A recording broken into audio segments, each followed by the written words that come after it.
call back to order at 3:03. Agenda item H. Sorry. It's okay.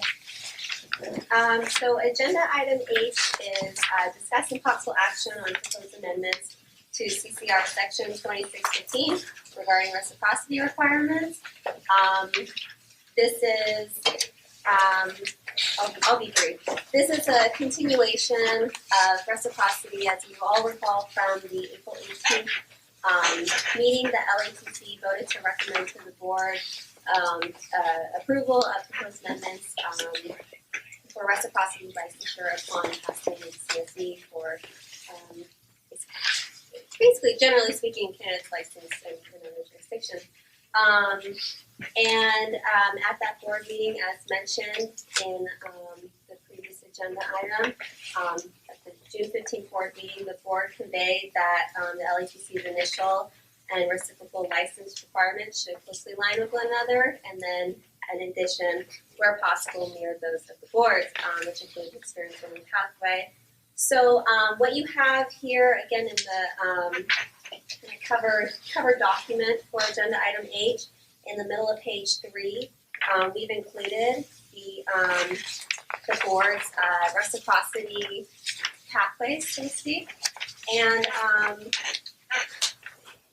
so it's, I guess the difficulty I have in couching this item is that I think discussion of this item is going to be largely based on the determination for G. So based on the information that we provided for the board, based on your determination from agenda item G, the committee is asked to review what we have here and determine appropriate action on CCR 2615 to make a recommendation to the board accordingly.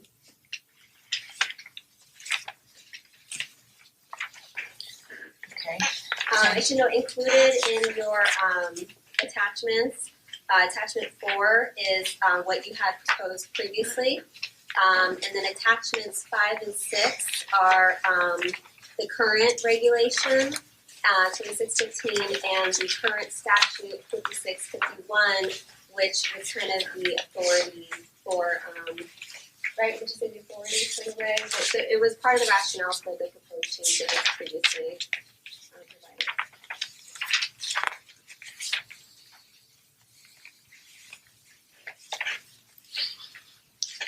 So, Brianna, could you, or Andy, because both of you were at the CAB meeting, what I understood was that the CAB wanted us to address this in conjunction with the education requirements. Is that correct? That's correct. Right. Yeah, they felt that they are issues that are rather interconnected and wanted them to be discussed and aligned with each other where possible. If I may, my understanding of what the board's position was that they did not approve the LATC's recommendation because they felt that it pretty much provided a dual standard. One for reciprocity candidates that we were saying that they did not need to meet an education requirement, and then initial licensure candidates, which we were saying that they did.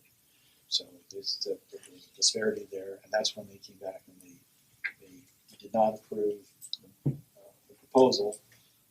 Then they came back and said, we would like to direct you to go back and recraft your reciprocity so it's more reciprocity and your initial licensure provisions so they're more in line with so that's So based on our earlier discussion, if we pass this, we're not aligned as they instruct us to be.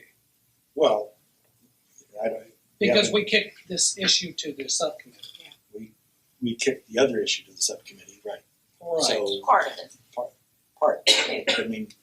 So we formed a subcommittee that will be reviewing initial licensure for continuing education. All the rest of them, well, and some of the other provisions as well. I'm sorry. Doug, can you comment on that? If we pass this, the CAB is going to have an issue still because we haven't addressed. Is that a correct statement? Quite possibly. I mean, another way to look at it is you did just make a policy decision.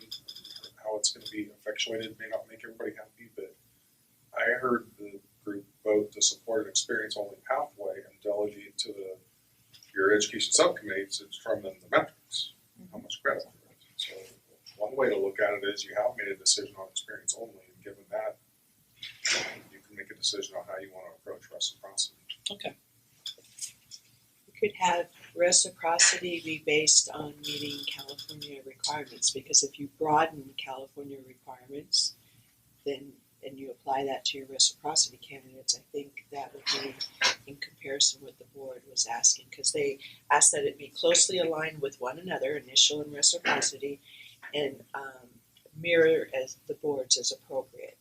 So if you say, maybe tentatively say that your reciprocity requirements would be that a person meets California requirements for initial licensure, it's probably going to broaden it for the reciprocity candidates. Because A, you've just accepted experience only, right? So that's already broadening it. You're going to have the subcommittee work on related degrees and any degrees, Right. right? So something might come of that, so that will potentially broaden it. And then the reciprocity requirements could be based on California requirements. Okay.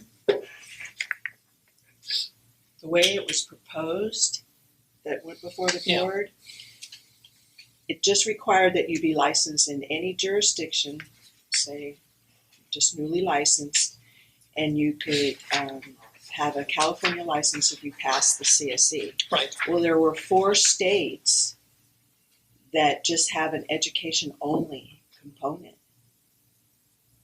I don't remember what states those were, and there were other states that had different requirements. Right. So it was really opening it No, I up for the agree. reciprocity and limiting it for the California candidates. Right. So, But this is presented, brings it in line as CAB wanted us, right? Well, if you leave the language is currently written for Yes. the reciprocity, I think it requires that they meet California requirements the way it's worded right now. So if California requirements change and Mhm. broaden, then so will the reciprocity requirements. So that proposal So Vicky, you're H4, referencing, just so folks can follow along, H4. what do you mean, H4? no, H4 was the proposal, Oh, All right, that's why I asked. I believe, H5. H5. No, H6. H6 is the current Right. regulation. And I believe we had asked Rebecca if it currently required you to meet California requirements, and I think the way it's worded, it does. Is that right, Rebecca? You mean California requirements for initial license? For reciprocity candidates, The what? 2615. That it matches reciprocity, this is, I thought reciprocity. 2615, I think it's C1. Yes. Yeah. That right now it requires you to meet California requirements. So, For initial, yes, that's right. yes, initial requirements. but It H, just says you have to pass a written examination substantially equivalent in scope and subject matter required in California. Right. So that's the layer. Right. Like you said, it's attachment H5, which is the statute 5651. Right. It is B1, which specifies that applicants must submit proof of job experience equivalent to that required of California applicants at the time of application. what would that be? B1. on the page. One of those years stopped your application, correct? Yes. So what section is that? That is 2016, which the proposed. And 5650. Combine the two. That's 6 years the- total.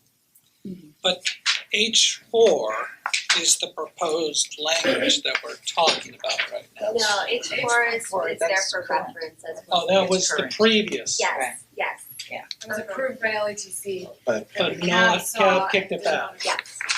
So what are we, Well, So we're we're kind coming of up with starting from something. scratch. Okay. Yeah. So the core is, what do you want to require of reciprocity candidates to be licensed here in California? Well, to be fair, I think it's gotta be whatever we're requiring the initial licensure candidates to have, so everything's parity and that- Which may broaden by your other work that you did on G. At some point. I'd like to, I'm just looking at, what page it is. It's, page 3. And, so the CAB, they have two different methods of, how they deal with reciprocity, is that correct? Okay, so the one.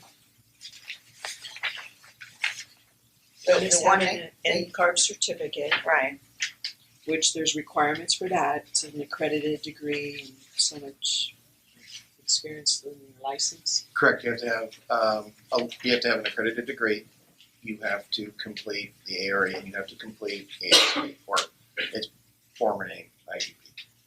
and you have to have all of that. That's to fall under A. That's to We go can under kind A. of skip that, I don't think the NCARB certificate's important Right. for us. I'm just wondering if we Yeah. have something similar like CLARB. There's a CLARB certificate. Right, that's what I'm saying, CLARB and then, But that goes back to the one item that we did on the CLARB model law, or the CLARB certification, the regulation.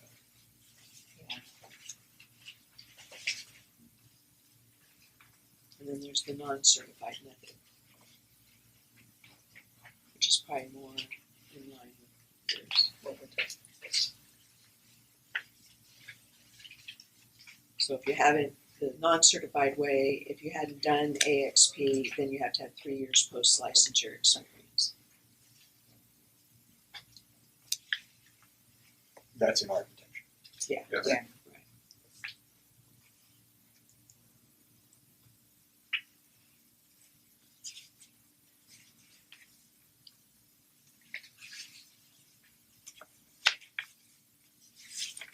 So of course, trying to mirror what the board's position is, if you were trying to take a look at item B, the non-certified method.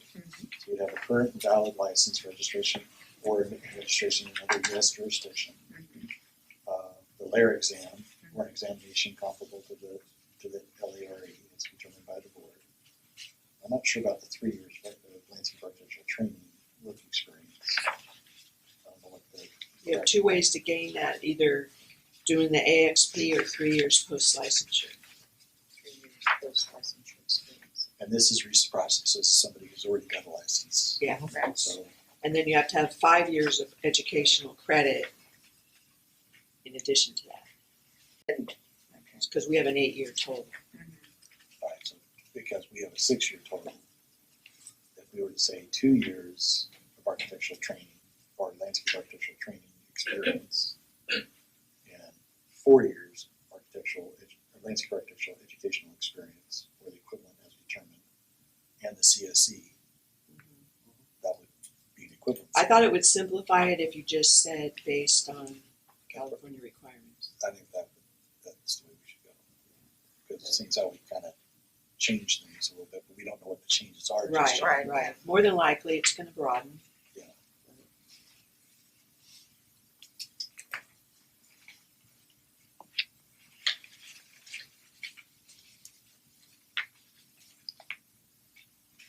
Vicki, can you state what you just said as far as the California, matching the California?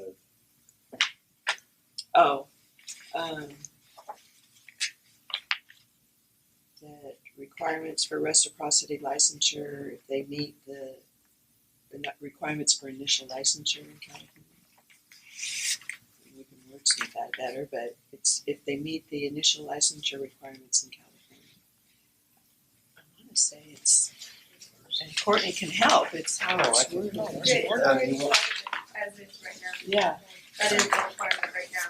Reciprocity applicants must meet Yeah. requirements of initial licensure applicants.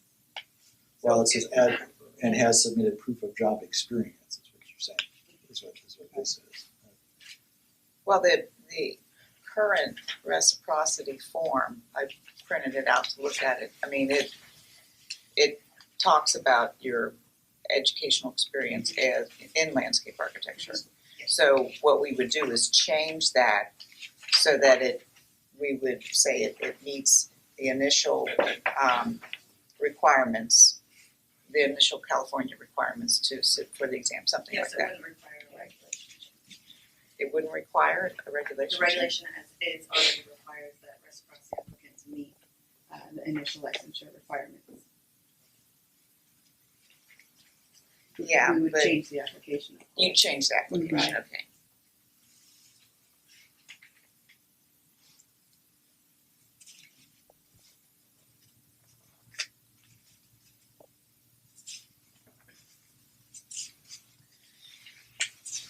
So if we were changing this,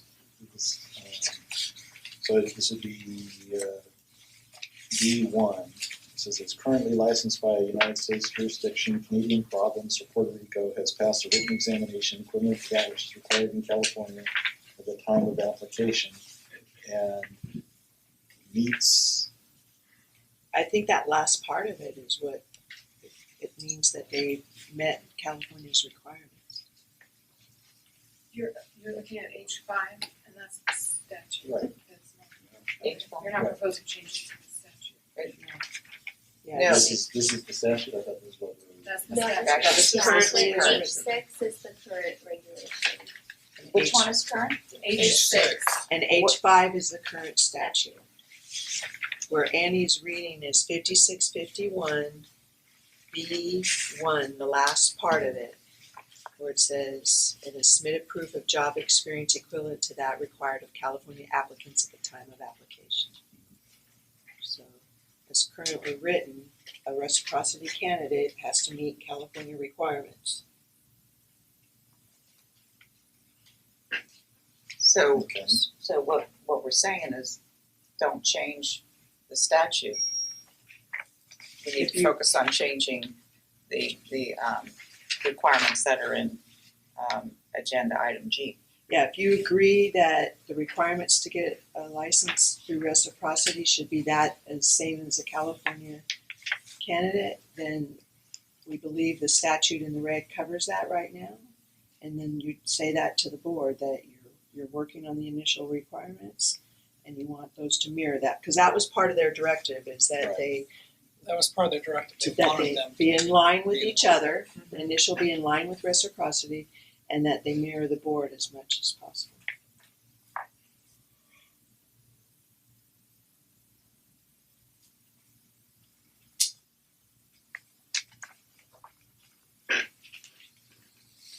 Comments? I have a note on either H4 or H6. In A2, it mentions section 2620A3. Based upon one of your prior motions on A3 is now A9. And that talks about the extension credit. So to the extent you make any changes to 2615, that cross reference just needs to be updated in accordance with G, yeah. Yeah, there's probably quite a few edits like that that'll need to be made once you agree what should be in the table of equivalents and what number they get and what subsection. We'll have to make sure the narrative matches that because they reference each other quite a bit. But we could tailor it so that you're not tampering with the. So we're saying that we're fine with 5651 on attachment H5 as shown here. This is already this lot, so we don't have to do anything with it. And we just, If that's what the requirement that you guys want to have. well, I think it's important that the two match. Right. And that was the directive, so this would ensure that they do match. We just don't know what that match is gonna look like. Exactly.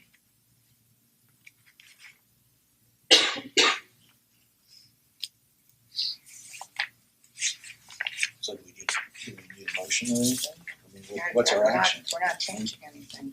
That you recommend that they align and be equivalent to the requirements for California initial licensure. Okay, that's my motion. What she just said. It's getting late. I can't remember what you just said. Neither do I. Okay. You recommend that the statute is aligned with Initial licensure the, as outlined in agenda item G for the recommendations of our education subcommittee.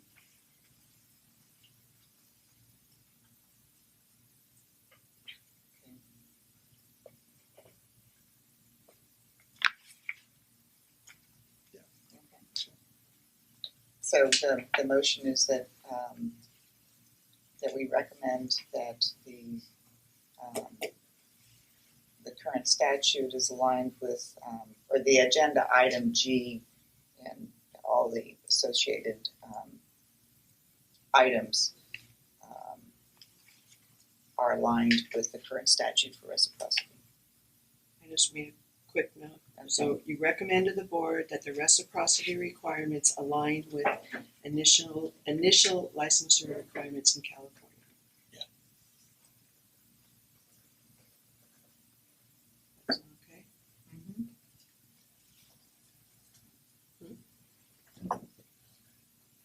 But they're just gonna recommend to the board that it stay as is.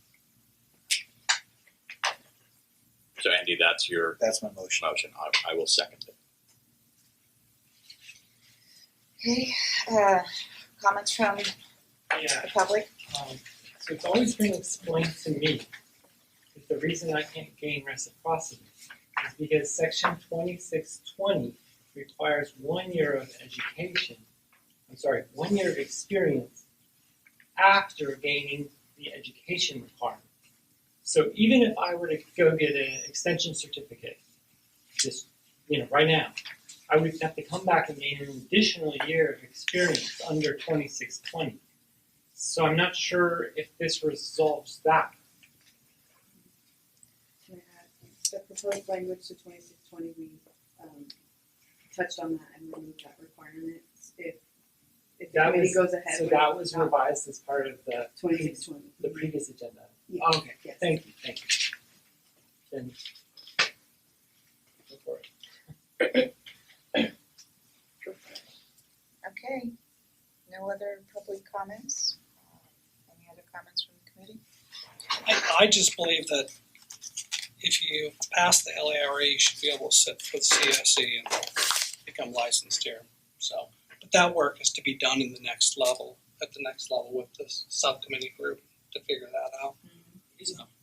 Is there any way to add something to this to review cases for reciprocity as a committee, on an individual basis?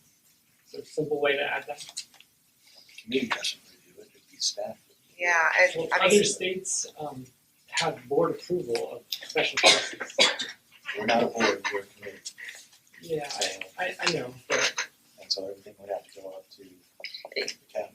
and I mean, if we start changing this, then, it's a 9-month process to make even a little change. I mean, you know that after attending these meetings. well, yeah, no, I mean, the staff will present you with the revised language, then you will have to review that and approve it, then That's for all the committees. So no matter what happens for years. Well, that's, that's speculation. But I think keeping the statute the way it is, that's one less thing that has to be changed and approved. So then we focus on agenda item G.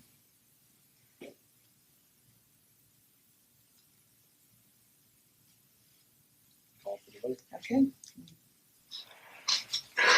Patricia Trouth. Aye. Mark Truscott, aye. Andrew Bowden. Aye. David Allen Taylor Jr. Aye. Motion carries 4-0. We have 3 enforcement. Okay.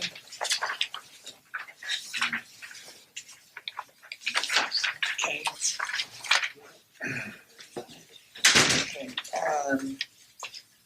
Agenda item K. J. J, sorry. So I'll open it with J.1. J.1 is review of annual enforcement statistics. So the LAPC has an ongoing goal to reduce its average enforcement case completion timeline, and we're keeping with the Department of Consumer Affairs. It's called the Consumer Protection Enforcement Initiative (CPEI), and regarding keeping those numbers down, and we have a completion goal of 18 months to complete complaint investigation. Just a little kind of I would say kind of a snapshot of data on this cover page, and then I'll go through what attachments we have with more robust data. What's noted here is that in fiscal year 16-17 we had an average case completion time of 147 days, which is a vast reduction from the previous fiscal year, which was 304 days. One quick note, because we're interested in your feedback before we look into the charts, is the current strategic plan that was just approved has an objective to make much more robust enforcement data charts. And so what we have here is a slight change from what was last presented to LAPC. It's a baby step in that direction. By no means is it fulfilling that objective. But we've referenced what the board presents, and we've increased you'll see the first attachment, which is a chart, complaints closed. We've delineated what category we close complaints under, and so in seeking to fulfill that objective when looking at this, please let us know if there's other data that you would like to see. So that's just my quick note. But looking at attachment J.1.1, that is a chart of the past 5 fiscal years, delineating the source of complaints received by types, as I mentioned, the categories of complaint closures, or rather how the investigation completed. We have one case this current fiscal year that's been referred to the AG's office, but currently no action is taking place. So that's a brief synopsis of this. Behind it, and then I'll open for questions, but behind it we have some graphic data showing case aging, average of days to complete investigation by fiscal year, and then pending complaints at end of fiscal year. So again, this is our baby step in the direction of providing more comprehensive data. But we're interested in your thoughts and feedback. One of the items that I requested, it's probably about maybe a year ago, might have even been a little longer, was to track these complaints, licensed landscape architects versus non-licensed individuals. And so I'm just wondering if that's happening. You mean unlicensed activity complaints? Well, these are complaints against a person, correct? So just tracking them separately. So licensed professionals versus non-licensed. So we have in the second row down under complaints received by type, you'll see unlicensed activity is one of those categories. Okay.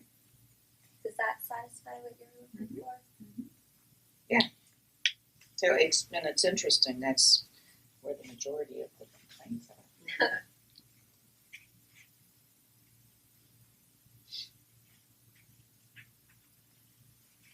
I think I ask this every time, but refresh my memory. So when we're looking at these charts and we see the different totals, are any of these carryovers from one year to the next, or is this like, let's just take the top line where it says complaints received in 2012, 2013, there's 27. The next year, 2013, 2014, there's 32. Is that 27 plus 32, or is that 20? Some of the 32 includes some of That's the our intake, so that's what hit our mailbox, 27 new complaints. 27 new complaints, and then 32 new complaints. Okay, Yes. so okay, each one of those is new year, new complaints. Correct. Okay, so they're not aggregated. contingent on it. Correct. Okay, great. When you look at the closed section though, those closed may not have been the ones received that year, but they were closed in that year. Yeah, so it's a snapshot of when it was closed.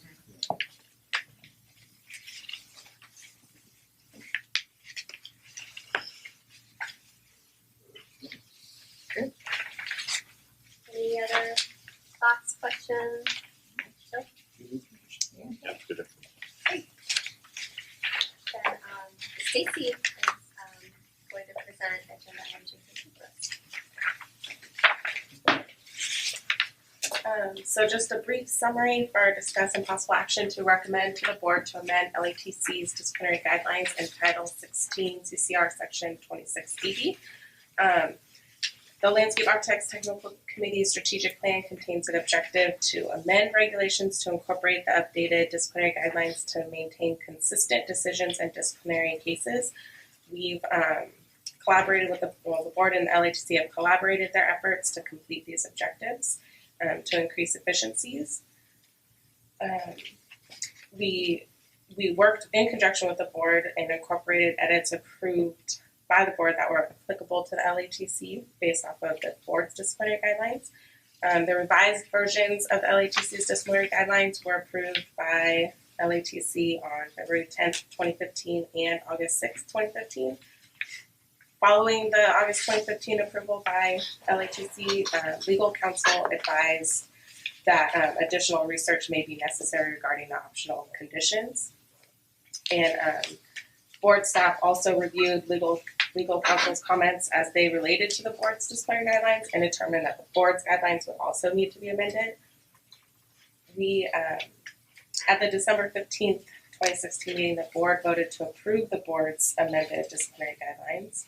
And LATC staff reviewed and revised our own disciplinary guidelines to mirror the board's wherever possible.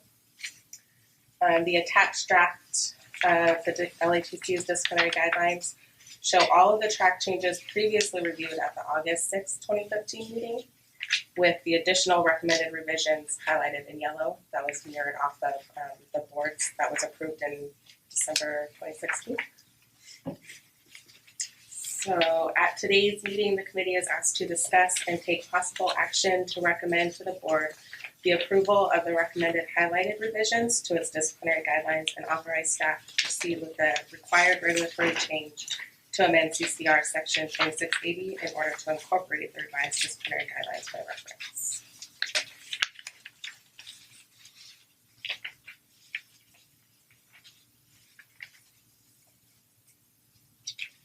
And I believe you're also provided the board's disciplinary guidelines that I based these changes on. They're not in the packets, we have them available for reference if you wanted to line by line. Oh yeah, in the middle of the table.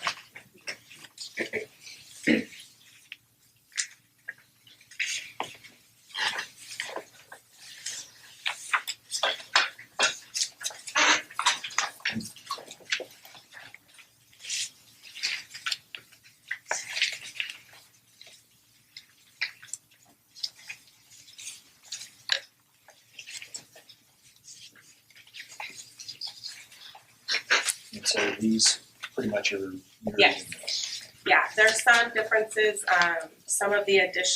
there's some additional revisions that included maximum and minimum penalties for additional violations. I used what we have that is comparable to the board. So there might be some additional violations in the boards that are in ours because we don't have a regulation that matches what theirs is. So basically, we can say they're substantially similar to the boards and changing them wouldn't be helpful. Stay. Like Stacy said, you have seen these before, but the additional changes are highlighted in yellow. There's quite a lot, Yes. but it mirrors the boards as much as possible. I'd like to make a motion that I'd like to make a motion that we accept the disciplinary guidelines as presented. I'd like to second that motion. Any public comment? Okay, Roll call. Patricia Trouth, aye. Mark Truscott, aye. Andrew Bowden. Aye. David Allen Taylor Jr. Aye. Motion carries 4-0. Okay, let's see, agenda item K, schedule. Okay, I have a request. okay, Our next quarterly meeting is scheduled for November 1st. That's on a teaching day for me. I would love it if it's the day before or the day after, because I teach on Mondays and Wednesdays. Okay. So it's not impossible for me to be there, but it creates a real hardship. sure, yeah. Far enough out for them.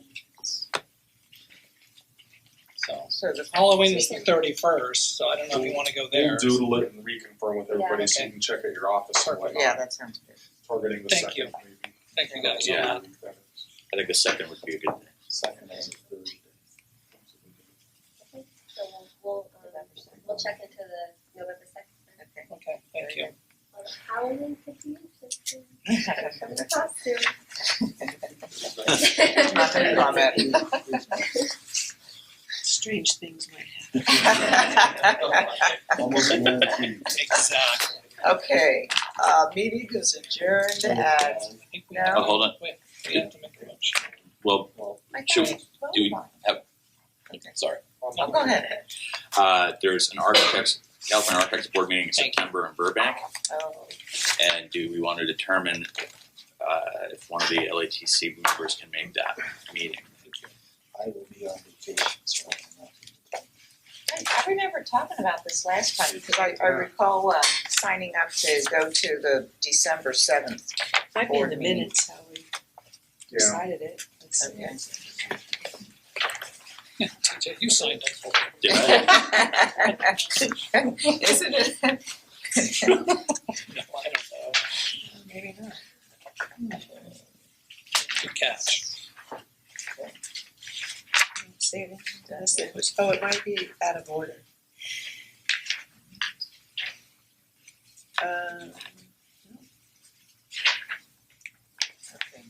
Page 6, so I can see it out. Yeah, Is that- you know, like it must have, maybe it was the prior meeting because we were using every minute last Yeah. time. I recall that Yeah. distinctly, so Is that day still available in your schedule? what's that? The December 7th? Yeah, Yeah, but she's saying they're saying that's September. but we need somebody for September, So, so on, so Yeah, no, no. one of our other Southern California people, Yeah, I'll have to look at my schedule. let's figure it out offline. Back in. yeah, Thank you. okay, So you're possible. Possible. yes, okay. Yes.